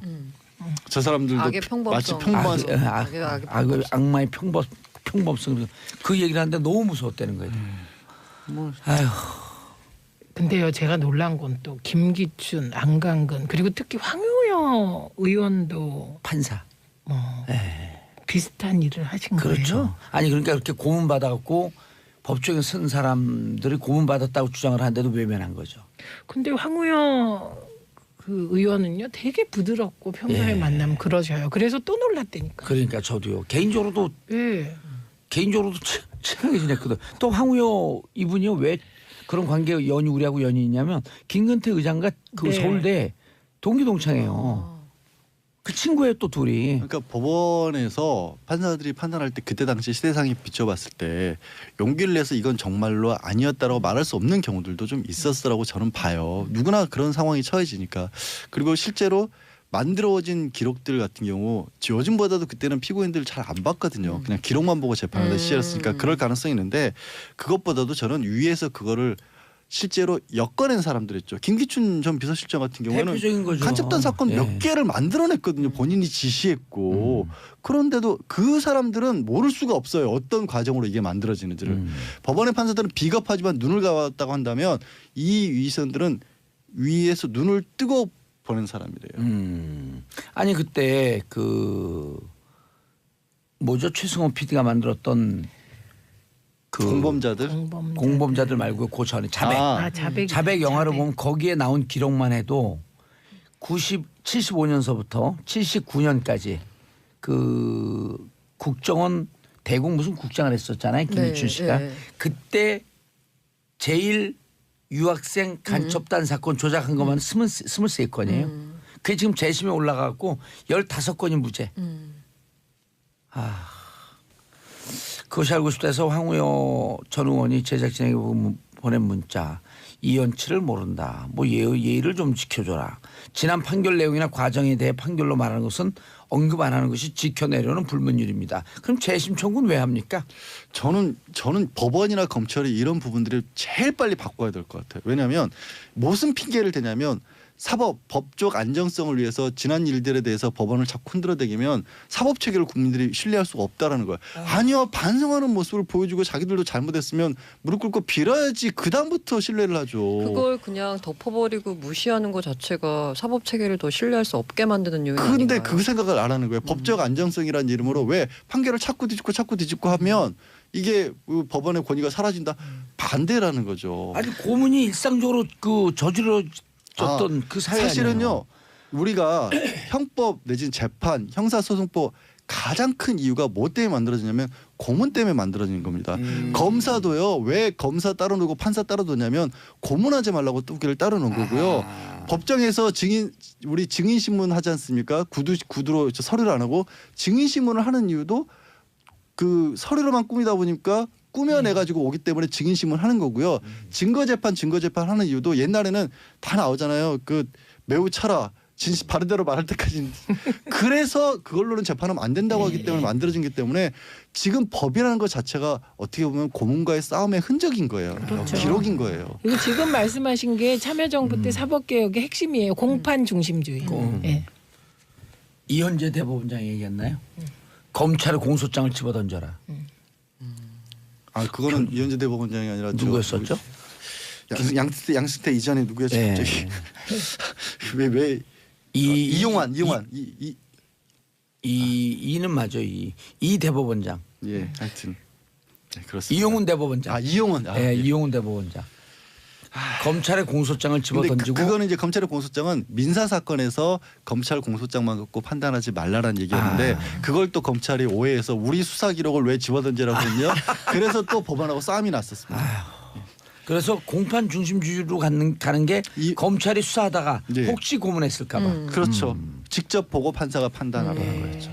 자, 다음 이슈 신의 직장 기관장들은 신의 능력자 또 채용 비리가 네. 공공기관에서 이게 사실 그 여기서도 화제가 됐던 강원랜드 그 비리 사건 등등 여러 가지가 터지면서 아예 전수조사를 했어요. 그래서 공공기관 그리고 유관단체들 대상으로 전수조사를 벌였더니 전체 80%에 달하는 900여 곳에서 이 역의 기관에서 4,800여 건의 채용 관련 지적 사항이 쏟아졌고요. 여기서 일단 징계 문책이 필요한 비위만 255건이고 수사 의뢰가 109건이 들어갔습니다. 그리고 관련된 현직 기관장 8명은 즉시 해임했고요. 그다음에 임직원 382명을 업무에서 배제했습니다. 이게 되게 만연했다는 얘기인데 전수조사를 하면서도 일말에 약간 그런 기대는 있었어요. 이게 강원랜드나 뭐 가스공사 등등 나왔던 터졌던 곳에만 국한됐으면 했으면 좋겠다라고 바랬으나 역시나 슬픈 예감은 틀린 적이 없는지 전수조사했더니 정말 많이 나왔습니다. 거의 다 나온 거 아니에요? 네, 거의 나왔어요. 80%면 다 나온 거죠 거의. 그리고 이게 유형을 보면은 일단 기본적으로 이거는 뭐 기본으로 깔고 가고요. 이 배수 조정. 예를 들어서 서류 전형에서 뭐 20배를 뽑아가지고 그다음에 면접에서는 뭐 5배로 추려서 이렇게 최종 뽑는다. 이 배수 조정 기본입니다. 넣고 싶은 사람이 그 배수에 못 들면 서류 전형이 만약에 20배였다 그러면 30배로 늘리는 겁니다. 그 안에 집어넣는 거죠. 면접에서 끌어올리려고. 네, 끌어올리려고. 그래서 그 케이스 중에 하나는 뭐 유형을 제가 3가지로 분류해봤거든요. 첫째는 이제 몰래 뽑기. 우리 기관의 채용을 그 구직자들에게 알리지 마라라는 건데요. 이른바 이순신 채용이죠. 우리의 비리를 아무에게도 알리지 마라. 네, 이게 이제 그 아라뱃길 관리하는 워터웨이 플러스라는 국토부 산하 공공기관이 있는데요. 직원 3명을 뽑으면서 채용 공고 서류 전형을 하지 않았습니다.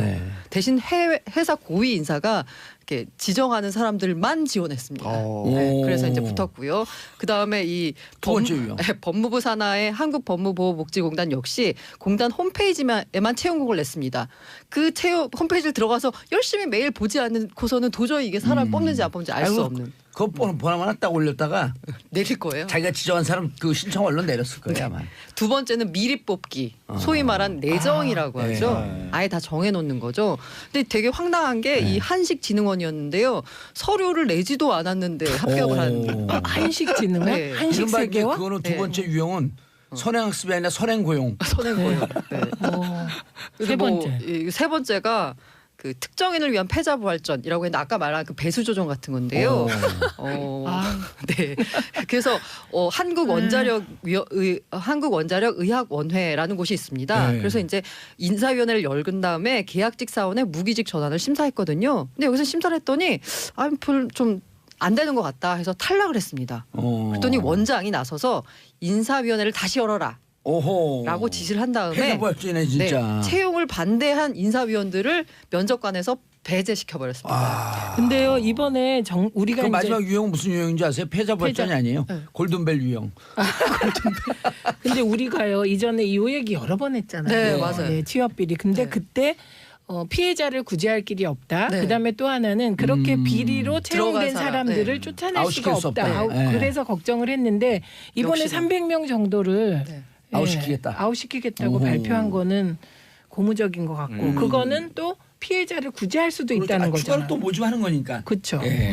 근데 아까 말씀드린 이 앞서서 문제가 됐던 데가 아까 강원랜드하고 가스공사 그리고 우리은행 있잖아요. 관련돼서 그 부정 합격 의혹을 받는 직원에 대한 인사 조치는 그 어느 기관에서 단 한 건도 없었습니다. 없었는데 이번에는 이제 이번에는 하겠다는데. 비리와 연관되어 있으면 퇴직시키겠다. 그러니까 뭐 그런 거 만약에 같죠. 본인이 연관돼서 기소가 되거나 하면 자동 퇴직을 시키겠다고 합니다. 그리고 그거 해야 돼요. 그리고 그거 하지 그- 않으면 자꾸만 비리가 싹 터요. 예, 그리고 당사자를 채용시켜준 사람이 기소당해도 예. 사퇴시키겠다. 이런 거죠. 업무방해 공범으로 그런데요. 보겠다는 그런데 겁니다. 중요한 얘기했어요. 세 분 인사하세요. 네, 고맙습니다. 네, 고맙습니다. 자, 저는 광고 듣고 4부 순서로 돌아오겠습니다. 평창 브리핑 새로 시작하는 겁니다. 정봉재 정치쇼 4부 들어가겠습니다. 자, 원래 여의도 뉴스타파 미신타파 시간인데 자, 오늘은 평창 브리핑 D-11 관전 포인트 해주실 권종우 SBS 스포츠 부장님. 안녕하세요. 예. 이 방송에서는 부장이 높아요, 차장이 높아요. 부장이 높습니다. 검찰에서는 차장이 높은 거 아시죠? 예. 예. 그 이상한데. 대검 차장이 더 높죠. 그러니까. 아니 부장 다음에 차장 다음에 검사장이. 회사마다 다르지 않아요? 아니요, 다 똑같아요. 아니 삼성은 부장보다 차장이 높은 거 아니에요? 그래요? 아, 모르겠는데 그 국정원도 차장이 바로 굉장히 높죠. 그렇죠. 네. 삼성 아니래요. 아니래요? 삼성 출신이에요.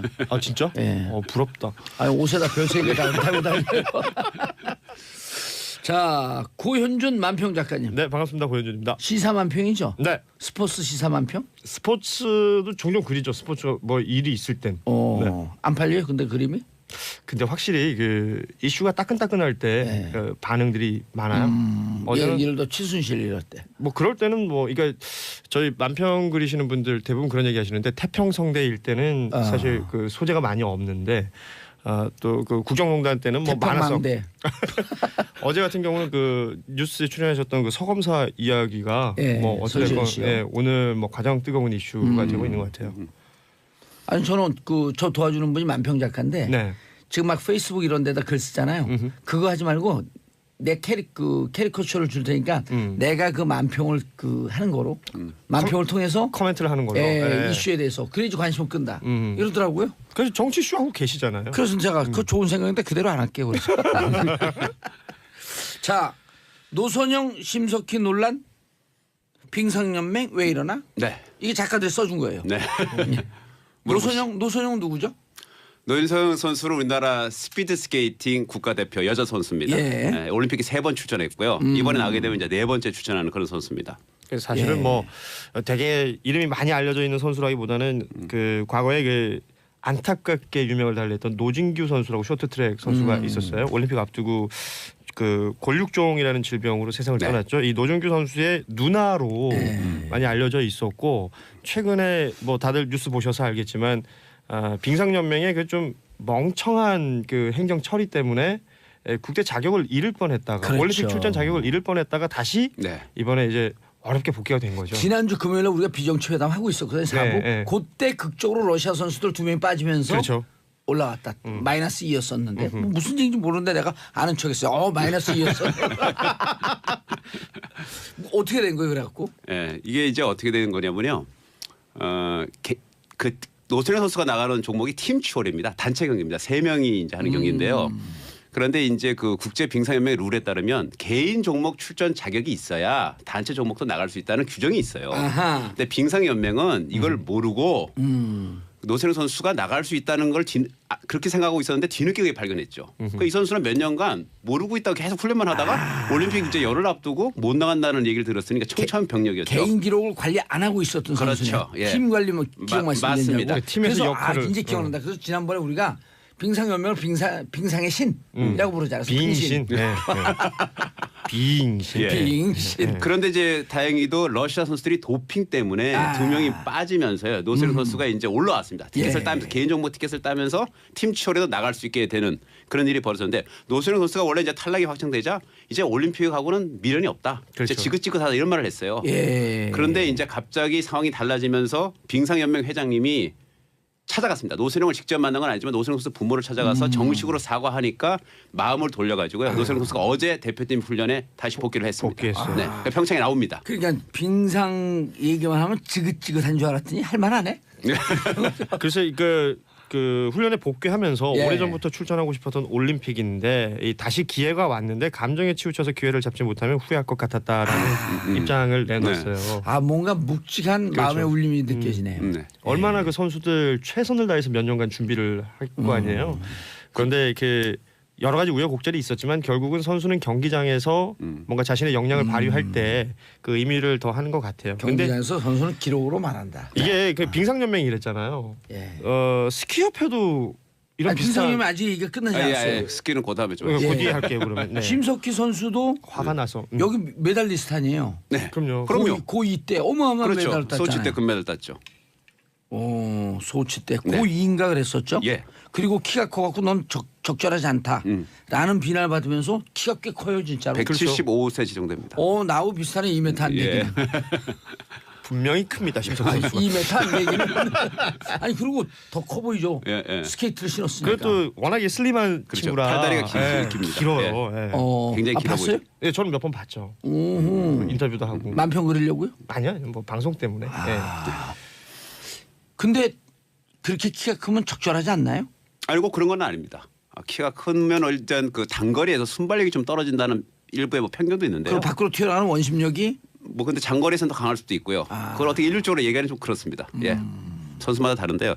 이 심석희 선수는 하나 충격인 게 그 폭행한 코치가 심석희 선수를 10년 동안 가르치는 코치예요. 그러니까 처음에 픽업해서 강릉에 예. 있던 선수를 오. 데리고 와서 훈련을 시켰던 그만큼 어찌 보면 애정이 더 많은 그런데 이 심석희 선수가 최근에 이제 뭐 아시다시피 최민정 선수라는 선수가 치고 나오면서 약간 페이스가 떨어졌다라는 부분이 있었거든요.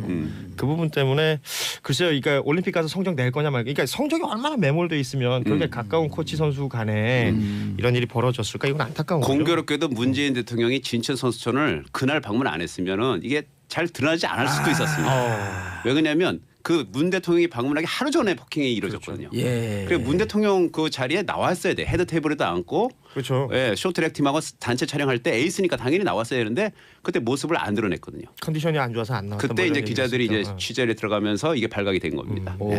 안 그러면 드러나지 않을 뻔했네요. 안을 뻔했죠. 예. 그렇죠. 근데 빙상연맹 예전부터 우리도 여기 잠깐 한번 다뤘는데 파벌이 이렇게 세고 네. 다 파벌이 우승하느니 차라리 다른 나라 선수가 우승하는 게 낫겠다? 그런 말도 돌고 안현수 선수가 이 파벌에 지긋지긋해갖고 빅토르로 귀화했나요? 그렇죠. 러시아로 했죠. 러시아로 해서 빅토르 아니죠. 러시아로 귀화했지. 네, 빅토르는 예, 예. 나라가 있는 줄 알았는데. 예. 근데 이제 그 빙상에서는 결국 큰 세력이 한국 체대를 나온 사람들이 큰 세력을 이루고 있죠. 그렇죠. 네, 그래서 이제 한 체대판이야 쉽게 말해서 비한 체대판이야 이렇게 한국 나눠지는데 때도 세잖아요. 센데 이제 약간 파워면서 좀 밀리는 감이 없지 아, 않죠. 예, 한 체대. 맞습니다. 단국태파도 있는데. 반대 출신들이 그 중간에 한번 밀렸죠. 예. 네. 근데 공교롭게도 안현 선수도 한국 체대. 그다음에 이상화 선수 있죠. 빙속에. 예, 이게 이상화. 한국 체대입니다. 아하. 근데 한국 체대라고 해서 또 완전히 다 똘똘 뭉치지 또 그것도 아니에요. 그렇죠. 그 안에서도 또 약간씩 좀 소파벌이 또 있습니다. 누구 이런 선생님 상황인데. 밑에서 배웠느냐. 아. 근데 우리나라 이제 빙상의 문제는 이제 파벌도 파벌이고요. 아까 그 노세령 선수가 그 빙상연맹이 이제 국제연맹의 그 룰에 대한 무지 때문에 이게 이렇게 됐는데 이게 무지가 한두 번이 아닙니다. 그럼요. 한 번은 하면 이제 실수라고 그러는데 여러 번 하면 실력이라고 그러지 않습니까? 네. 제가 이제 뭐 기사를 여러 번 썼는데 가장 재밌는 거 하나만 알려드리면 이승우 선수 있잖아요. 메스타트 1위. 네. 이승우 선수가 2년 전에요. 이승훈. 네, 선수. 어떤 일이 있었냐면 국제빙상연맹이 규정을 바꿨습니다. 그러니까 방탄복 비슷하게 옷 그 강화라 그러니까 이 자상을 방지하는 그 날에 선수가 베이는 걸 방지하기 위해서 옷을 규정을 강화했어요. 반드시 거의 방탄에 가까운 몸을 보호할 수 있는 옷을 올해부터 바꿔 입어라고 했는데 이거를 날에 찔리지 않거나 베이지 그렇습니다. 않게. 소재를 바꾸라는 거를 공문을 대회 몇 달 전에 석 달 전에 이미 공고를 했는데 빙상연맹이 까맣게 모르고 있다가 그걸 대회 2주 전에 알았어요. 그래서 부랴부랴 맞추다 보니까 이 경기복이요. 이 피팅하는 과정이 굉장히 오래 걸립니다. 선수들은. 그렇죠. 그래서 선수는 이미 캐나다로 가 있고 급하니까 네덜란드 업체가 만들었거든요. 가서 네덜란드에 공수를 했어요. 그 대회 앞두고 하루 전날 입어보니까 이게 안 맞아요. 생각보다 작았던 거예요. 그거 대회 나갔는데 나가기 직전에 옷이 작아서 찢어졌습니다. 찢어지면 대회 못 나가죠. 그래서 0점 처리가 됐습니다. 세계 랭킹 1위가 0점. 아예 경기 출전을 못 해가지고 0점 처리되는 일이 벌어졌는데. 순전히 연맹 때문에. 그렇죠. 야. 이런 참 어처구니 없는 일이 그 0점 처리되고 떨어졌어요? 아니 월드컵 랭킹이 이제 떨어지죠. 점수가. 이게 포인트로 이제 랭킹을 유지해야 되는데 그 대회에서는 0점을 받아버렸어요. 이것도 이제 빙상협에서 실시하고 있다가 이런 그러니까 말도 안 되는 규정 때문에 이런 일들이요. 뭐 수십 년간 비일비재했습니다. 아니, 그러니까 비일비재한 현상은 이해하는데 왜 그러냐고요? 왜? 저도 빙상을 굉장히 오래 취재했는데 정말 불가사의합니다. 왜 그러냐면 빙상연맹이 사실 삼성그룹이 맡고 있습니다. 1997년부터 20년째. 지금 현 회장도 삼성 계열사 사장을 하신 분이거든요. 그다음에 사무처에도 삼성 출신들이 있습니다. 왠지 정유라 말하고 좀 비슷한 느낌이 드는데? 삼성이 그렇잖아요. 우리 반도체 초일류주의 뭐 기술 이러는데요. 빙상연맹이 운영하는 거 보면 이게 3류 4류도 안 되는. 가만히 있어봐. 빙상에 무슨 이 최순실 적폐 세력이 찾아볼까요? 또아를 트고 있나? 아, 느낌이 촉이 쏠리면 좀 이상한 거예요. 근데 그 왜 동계 스포츠 센터라고 있었잖아요. 예. 장시호 관련된. 예. 장시호 동계스포츠센터. 왜냐하면 그 빙상 그 스포츠 예. 하시는 분들이 삼성의 어떤 그 장학금이나 이런 걸 안 받은 에이스 선수들 거의 없어요. 뭐 그쪽에 또 돈이 된다는 촉이 있었으면 무슨 일이 어떻게 벌어졌을지 아직은 모르는 거죠. 아, 장시호 씨 그대로 놔뒀으면 그 동계스포츠센터 해갖고 그게 평창올림픽 겨냥한 거 아니에요? 그렇죠. 빨대 대고 쪽쪽 빨아먹고 있을 거 아니야 엄청 지금. 빨았겠죠. 예. 그리고 폭행도 심석희 선수뿐만 아니고요. 2014년 소치올림픽 직전에는 성추행을 한 경력이 있는 사람을 국가대표팀 맞아요. 코치하면서요. 그래갖고 그때 기사 나왔어요. 그리고 기억나죠. 네. 급하게 또 해임을 시켰고 그다음에 2015년에는 국가대표 훈련 중에 우리나라 에이스 선수가 후배를 폭행을 했어요. 고교생 후배를 보는 앞에서 폭행을 했는데 그 폭행 당한 선수는 또 미성년 음주 그다음에 뭐 만취 상태로 여자 숙소에도 새벽에 침입하는 등 이게 뭐 비리하고 불미스러운 사태가 어제 오는 일이 아닌데 근데 이게 왜 계속 재발되냐면요. 처벌이 솜방망입니다. 처음에 제 식구 감사기처럼요. 아니 이런 거죠. 우리 개파면 예를 들어 우리 권 기자님이 네. 뭐 실수해. 네. 기사 페이크 뉴스를 진짜인 것처럼 써. 그런데 내 직계야. 그럼 권 기자. 그럴 수도 있지 뭐. 이게 워낙에 협회 내부가 좀 폐쇄적이다라는 느낌도 받았어요. 저는 그 몇 번 이런 비슷한 건으로 취재를 가면 누구냐 그 해당 당사자가 누구냐에 따라서 그 협회가 대응하는 방법이 완전 달라집니다. 그러니까 우리 계보가 네, 아니면 그렇죠. 그냥 쳐내고 그- 내로남불. 밴쿠버 때 금메달 땄던 이정수 선수라고 있어요. 쇼트트랙에. 네. 이정수 선수가 그 이후에 굉장히 곤란한 시간을 많이 겪습니다. 근데 이 친구가 단대 출신이에요. 그러면서 그때 이 선수의 아버지라든지 이 선수라든지 굉장히 어떤 불편함을 많이 호소하고 얘기를 했었는데도 어디 그 찌르고 들어갈 자리가 없는 거예요. 협회 이정우 안쪽에서는. 선수가 지금도 선수로 뛰나요? 아유 지금은 없습니다. 네, 멤버에 없어요. 단대.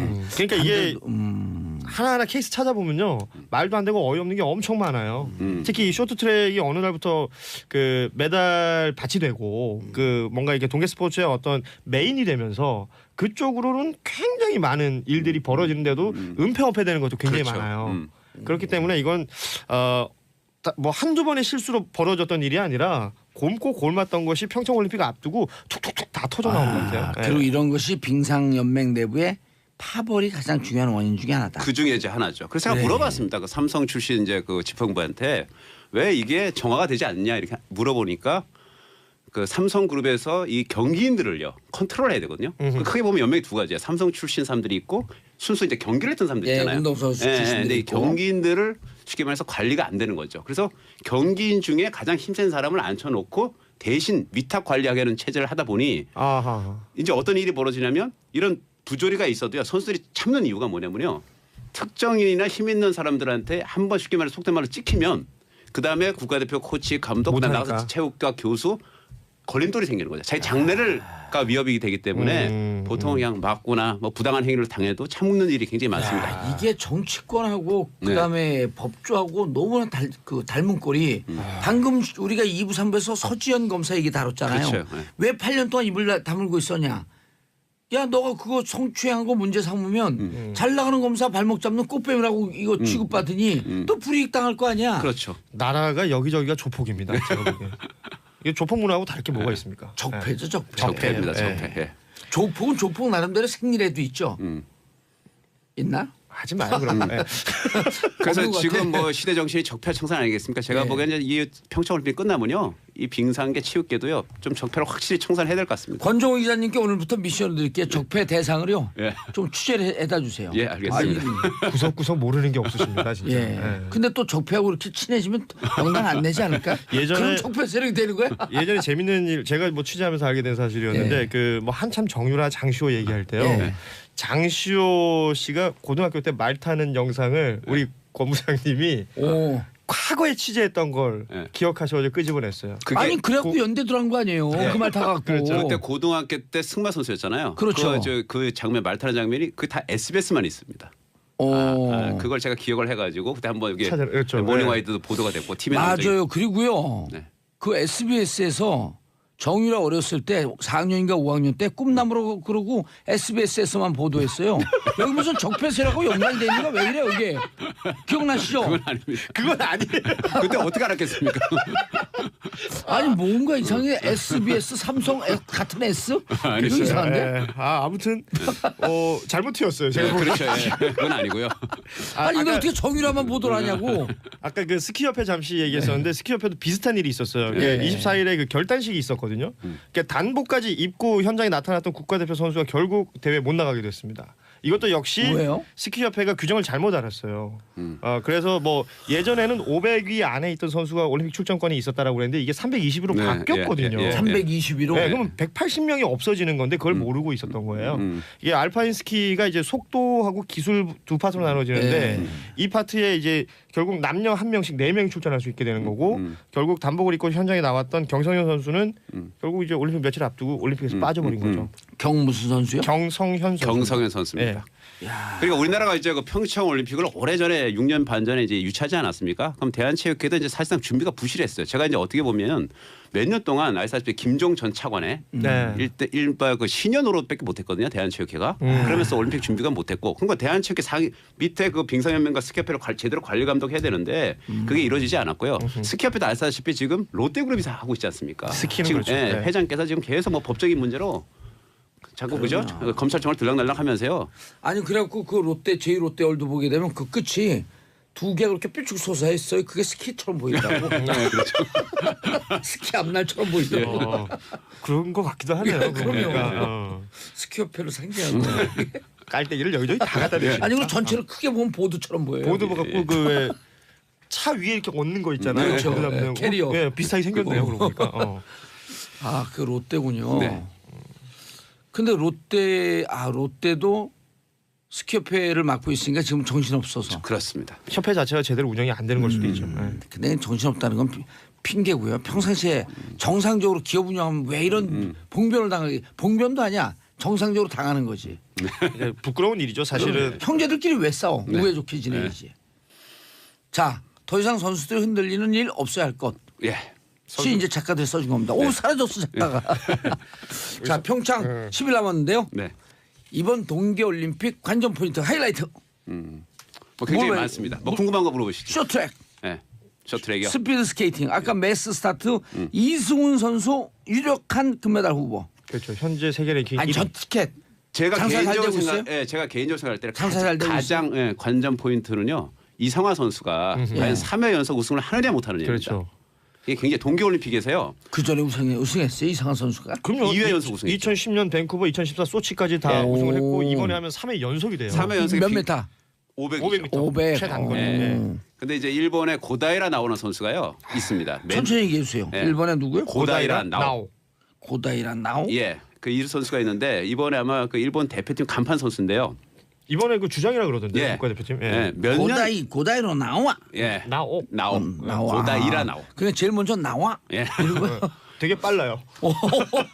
몇 년 전만 해도 이상화 선수가요. 별 거들떠보지도 않았어요. 아 그러니까. 일본에 뭐 저런 애가 있구나. 제가 네. 운동을 좋아해갖고 빙상 관계자들 했더니 이상한 선수는 진짜 100년에 한 번 나올까밖에 그렇죠. 없다는 거예요. 대단한 선수죠. 대단한 선수죠. 그런데 갑자기 이 선수가 네덜란드 코치한테 배우더니 기록이 수직으로 상승했습니다. 그래요. 일치월장. 그래서 지금 최근에 23번 국제대회에서 연속 우승했고 이번 시즌에 이상원 선수하고요 7전 7번 맞대결했는데 7번 다 이겼어요. 그럼 우리도 네덜란드 히딩크를 데리고 오면 되지 않나? 곤란하죠. 히딩크가 아니면- 스케이트 타는지도 모릅니다. 저는. 그러죠. 네. 예. 그래서 아니면 누구 있죠? 베트남에 박항서. 진짜 여기저기 엄청 튄다. 아유. 근데 다행인 거는 기록 차이가 예. 0.2초대로 지금 좁혔어요. 최근에 0.2초 좁혔고 이번 500m 변수는 하나 있습니다. 이때까지 500m는요 2번을 뛰어서 합계를 냈습니다. 그렇죠. 근데 평창에서 처음으로 500m 단 한 번의 기록으로 금은동을 가릅니다. 단판 승부입니다. 원샷 원킬. 예, 어떻게 될지 모릅니다. 변수가 상당히 많습니다. 그렇죠. 그리고 일본 고다에라 나우 선수는 아무래도 여기가 홈이니까. 그렇죠. 아니죠. 이상화 이상화 선수가 선수가 홈이죠. 이상한 선수가 오니까 이제 상당히 유리하죠. 남의 나라에서니까 우리 속담이 그것도 있잖아요. 개도 지 앞마당에서는 50m 맞습니다. 먹고 들어간다고. 예, 예. 아무튼 이상화 선수가 일단은 올림픽 2번의 금메달을 땄던 그 경험 예. 이걸 무시 못할 것 같고요. 또 뭐 말씀하신 대로 홈에서의 어떤 그 이점. 경기에 대한 좀 편안함 이런 그렇죠. 것들 좀 최대한 잘 활용해가지고 사실은 이게 진짜 순식간 그러니까 0.01초의 어떤 싸움이잖아요. 그러니까 끝까지 선전을 좀 해줬으면 좋겠어요. 이게 진짜 최대 관전 포인트일 것 같아요. 또 그다음에 또 하나는 우리나라는 역대 올림픽에서 항상 빙상만 금메달 땄잖아요. 그렇죠. 얼음에서 설상하고 썰매는 금메달은커녕 메달도 하나 없었는데 이번에 출전을 하는지도 처음으로 몰랐죠. 예, 썰매에서 윤성민 선수가 스켈레톤에서 금메달을 딸 것인지 그다음에 설상 같은 경우는 이제 스노보드의 최지우 선수가 최지우. 동메달을 노리고 있는데 메달이 나올 것인지 이것도 상당히 관전 포인트입니다. 사실은 평창올림픽 유치가 확정되고 우리나라가 뭐 봅슬레이든 스켈레톤이 썰매에 굉장한 노력을 했었고 예. 스켈레톤에서 금메달 따나요 그럼? 지금 봅슬레이? 굉장히 유력합니다. 지금 윤성민 선수는 현재 세계 랭킹 1위입니다. 네. 이게 또 그 듀크루스라는 선수가 있어요. 이 선수 되게 특이한 게 올림픽에서는 큰 성과를 못 내는데 월드컵에서는 계속 1등했던 선수거든요. 8년 연속 세계 랭킹 1위였어요. 근데 지금 윤성민 윤성민 선수가 선수가 이번 시즌은 뒤집었어요. 두크로스를 앞섰습니다. 그러니까 이 듀크리스. 두크로스 라트비아 선수 예, 이름이 라트비아. 라트비아 형제 거기- 선수예요. 둘 다 같이 나옵니다. 그래요? 예. 그럼 누가하고 싸워야 돼요? 형하고 싸워야 돼요? 아니 동생이에요. 동생이 더 잘해요. 동생이 지금 최고의 어떤 기량을 가지고 있다고 알려져 있는데 윤성민 선수가 최근에는 더 대단한 기량을 보이고 있기 때문에 올림픽에서 아주 주목하고 봐야 되고 요거 배성재 아나운서가 중계하거든요. SBS. 네. 예. 겁내 준비하고 있습니다. 겁나게. 지금 보기엔. 어제 12초 그제 10초 올라가니까 준비 안 하는 것 같은데. 아니요, 진짜 열심히 하고 있어요. 배성재 아나운서. 최근에 이제 축구 중계 말고 신경 쓰는 거 여기 하나밖에 없어요. 네. 윤성민 선수는 기아 타이거스 야구 투수인 줄 알았더니. 예. 윤성민이 아니고 윤성빈입니다. 윤성빈 여기는. 예, 예. 오. 마음을 딱 비우고 하는 게 윤성빈. 아무튼 대단한 선수예요. 오, 불모지에서. 스켈레톤. 오. 오늘 권종호 SBS 스포츠 부장. 예. 부장이 높아요, 차장이 높아요. 부작은 없죠. 그래요? 자, 권준 만평 작가, 권종호 SBS 스포츠 부장님 인사하시고요. 예, 고맙습니다. 끝났어요. 예, 감사합니다. 자, 감사합니다. 저는 평창올림픽을 평화적 올림픽으로 성공해야 하기 때문에.